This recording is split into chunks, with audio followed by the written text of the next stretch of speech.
Bonjour et bienvenue dans ce nouvel épisode de Meet and Funk. Aujourd'hui, nous avons l'honneur d'accueillir DJ Aka, connu notamment pour son univers hip-hop, West Coast et du funk, mais qui aujourd'hui se tourne sur quelque chose de beaucoup plus moderne funk. Donc c'est pour cela qu'on a eu une petite discussion avec lui, on a parlé musique, on a parlé funk et ce fut très intéressant. Je vous laisse avec l'interview.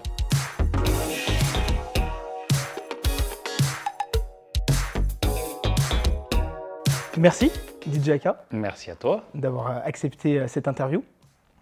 Et en fait, en écoutant un petit peu toute ta discographie, le premier album de Sound of That Tube 2008, Oui. c'est ça? Ouais.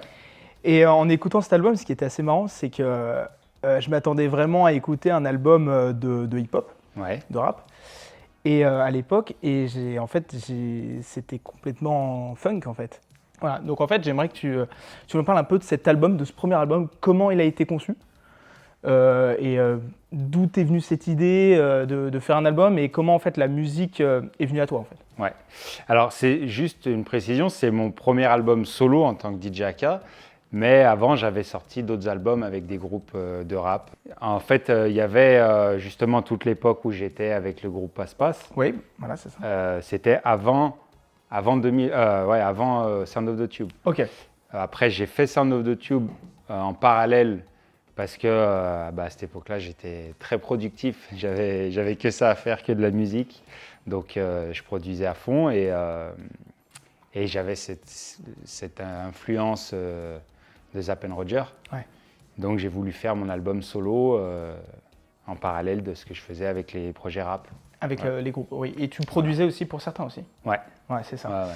Et par exemple, la Tollbox, comment c'est venu à toi Eh ben, découverte, j'ai entendu Mo Bounce to the Ounce un jour.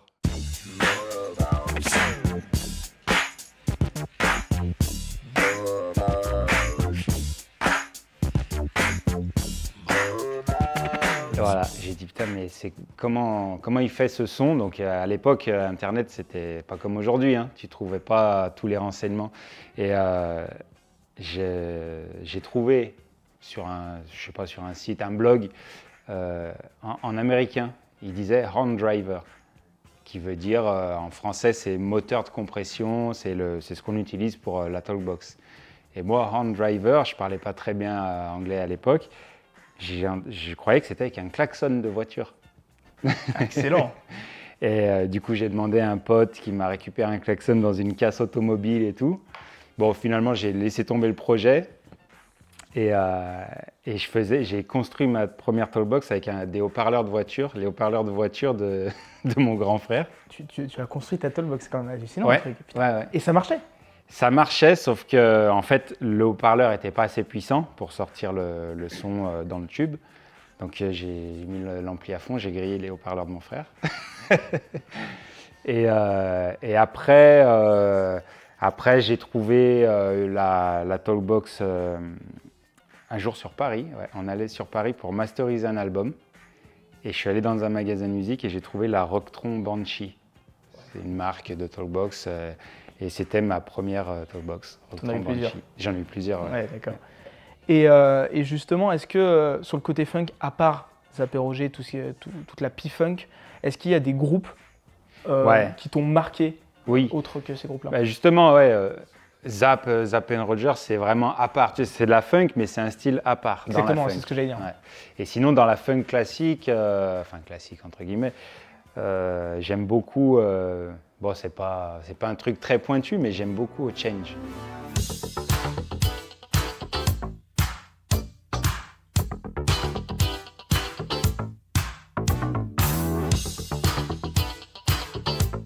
On a eu une époque, surtout à Lyon, où il fallait écouter de la funk pas connue. À Lyon, il y a ce côté Lyon, capitale de la funk. Ouais. Est-ce que tu as un peu touché à ça? Est-ce qu'à un Oui. moment, tu t'es dit, allez, je vais trouver des sons un peu... Ouais, et nous, je me rappelle à l'époque, comme je te dis, du lycée et tout, où tu avais des CD qui tournaient, tu n'avais aucun titre de chanson, tu connaissais rien, tu connaissais pas les titres, mais tu connaissais toutes les chansons. Et il y avait même eu l'époque Scarface Funk. Mais oui, j'allais t'en parler. C'est Funk 6-9, Scarface, du ghetto, Ouais, des voilà, trucs comme ouais. ça, mais c'était à Ouais. mourir de rire. Puis après, sur YouTube, il y a eu le nombre de vidéos comme ça qui sont sorties. Enfin, Ouais. et justement, là-dedans, dans ces funks-là, il y avait du Carmen. Il y avait le Carmen, ouais. Et justement, tu as produit des sons pour Carmen. Ouais. Donc, comment cette rencontre s'est faite avec Eh la ben, chanteuse? Carmen venait sur Lyon pour un concert avec un gars qui organise des concerts, apparemment des gros concerts bien connus dans le milieu de la funk sur Lyon. Et donc je suis allé à la soirée, il me l'a présenté et le lendemain elle est venue chez moi, on a fait 5-6 morceaux ensemble. Et le problème, là où j'étais un peu déçu, c'est que elle est repartie aux États-Unis avec les maquettes qui étaient censées être des maquettes pas finies et qu'on devait retravailler. Je devais faire des arrangements, mixer les morceaux et tout. Et elle a sorti ça comme ça. Elle a balancé. En fait, c'est des versions pas finies qu'elle a balancées.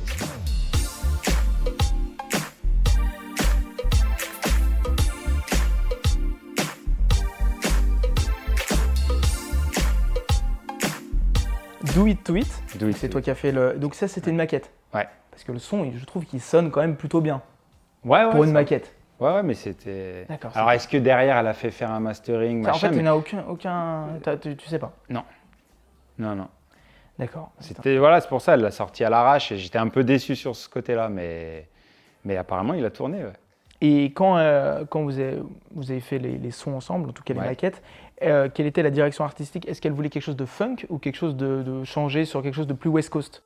Ouais, elle était un peu funk, mais elle voulait réactualiser un peu Ouais, ça se sent, G-funk. Ouais. D'ailleurs, elle m'avait laissé l'acapella de Time to Move, mais pas l'acapella originale. Elle avait refait une version. Et moi, j'ai rebossé un Time to Move qui est dans mon ordinateur, qui n'est jamais sorti. Et tous tes albums, c'est West Coast, hip-hop, G-funk, mais vraiment toujours en gardant ces traces de funk dedans. Ouais. Ça, c'est sûr. Et justement, ces dernières années, tu as sorti 3 tracks qui tournent sur quelque chose de beaucoup plus boogie, Ouais. beaucoup plus funk. Donc, il y a Crush. Ouais. Il y avait un titre l'année dernière, en 2021 avec Sally Green. Slide, ouais. Et il y en a un qui est sorti cette année, Cette année, ouais. ouais, qui s'appelle Heartbeat, qui est Ouais. une bombe atomique, ce titre.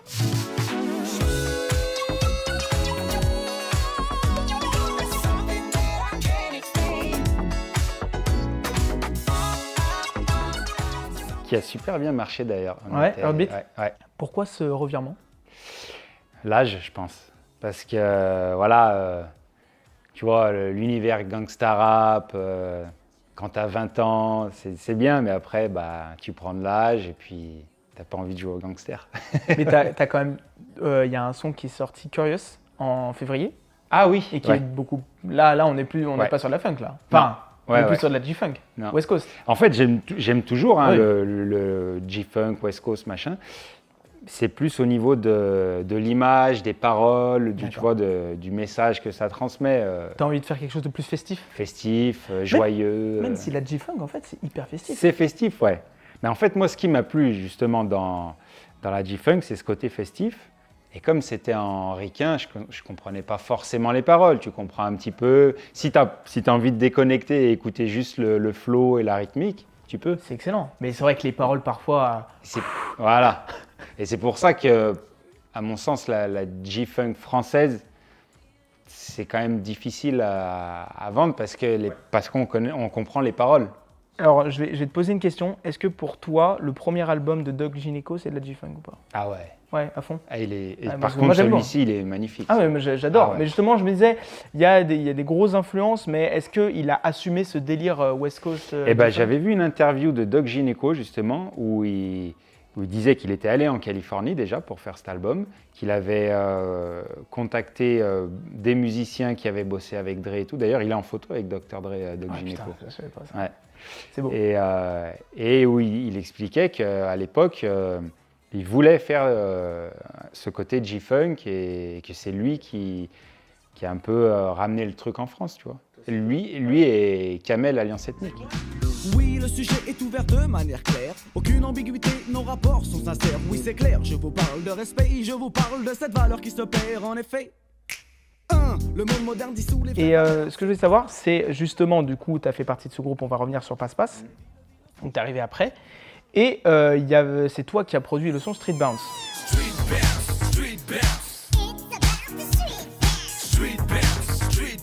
Let's rock your body. Street bounce, street bounce.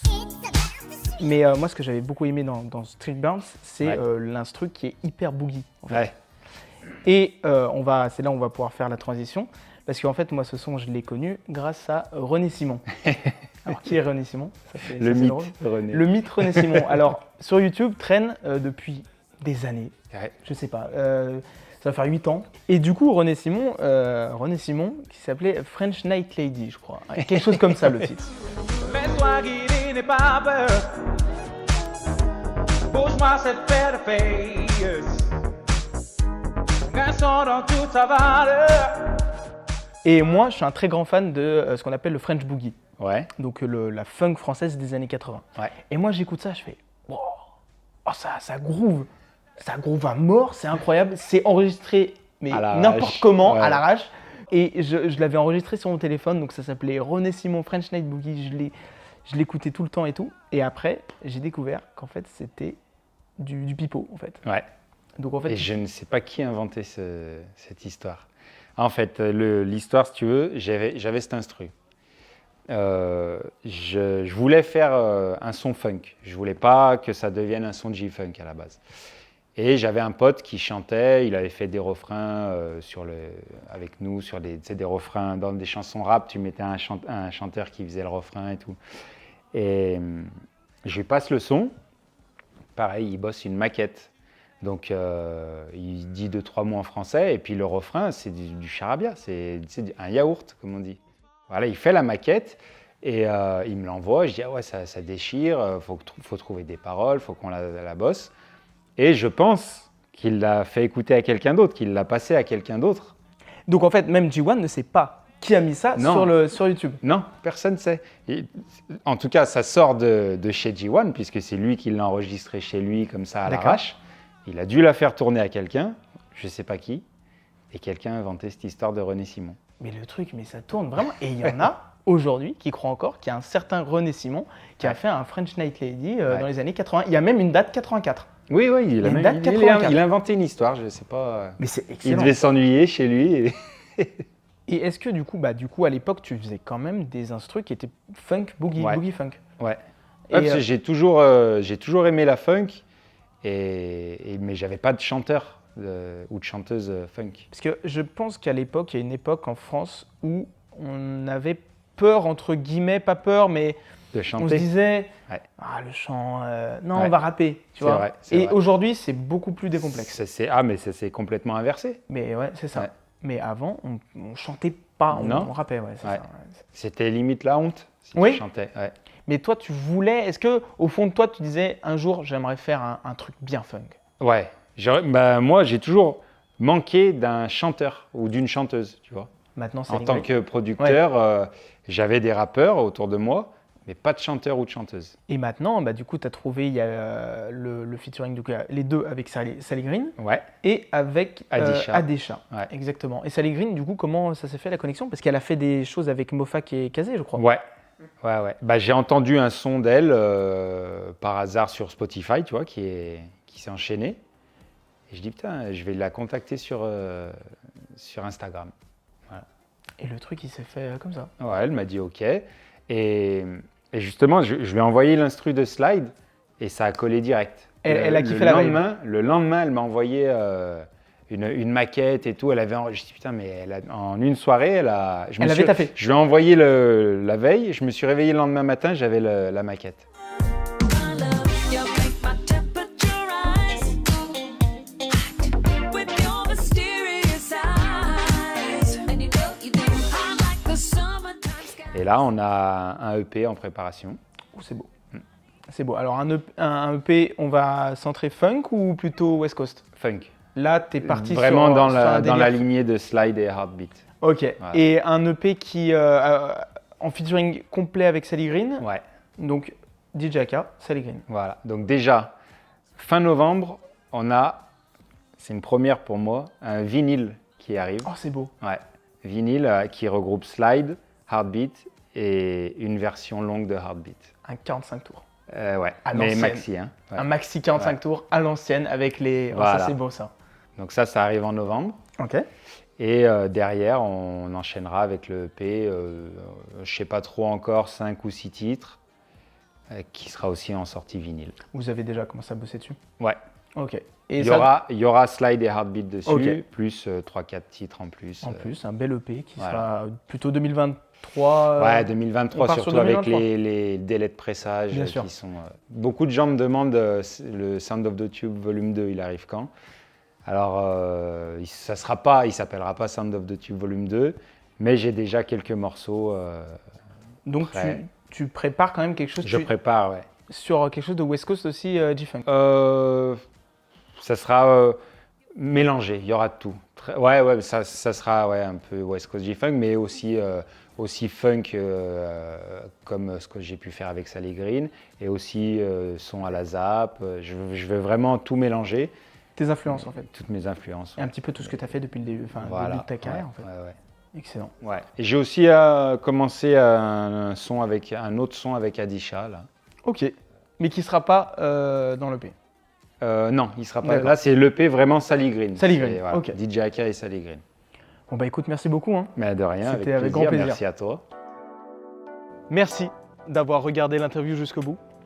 Et n'hésitez pas à vous abonner, à parler de la chaîne autour de vous. Et on se retrouve le mois prochain pour un nouvel épisode de Meet and Funk.